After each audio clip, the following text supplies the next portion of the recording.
সকালবেলা দেখি মা রেডি হচ্ছে আর আমি ভাবছিলাম মাকে খাওয়ার কথা বলবো, অনেক ভাবার পরে বললাম আর এক চপ দিল আর বললো চোখ নেই দেখতে পারিস না, এই কারণে বলতে যাচ্ছিলাম। যাই হোক দেখি সিমুই বানিয়েছে, তাই মাকে বললাম পুরোটা নিয়ে যাবো খাওয়ার জন্য। একটা খেতে খেতে জিহ্বা বড় হয়ে গেছে তো, এত মাথায় মারে তার কারণে ফু দিলাম মাথায়, নাহলে বিছানায় কি কি হয়ে যাবে কি। যাই হোক মা খাওয়ার বার ছিল আর আমি চামচি দিয়ে নিয়ে খেতে গেলাম, কিন্তু হাতের মধ্যে দিল বাড়ি।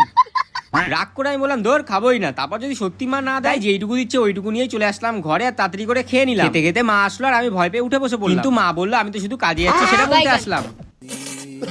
যাই হোক খেয়ে বাইরের দিকে আসলাম আর তখন দেখি লালি বাজে স্বপ্ন দেখছে, তাই লালিকে জড়িয়ে ধরলাম আর একটা চুমু দিলাম আর মুখের মধ্যে পছন্দ চলে গেল। আর এই দৃশ্য দেখে লালির ছেলে আমার উপর হাসলো, পরে বুঝলাম এখানে বমি করেছে সেটাকে আমাকেই কাচাতে হবে, এর জন্য হেসেছিল লালির ছেলে।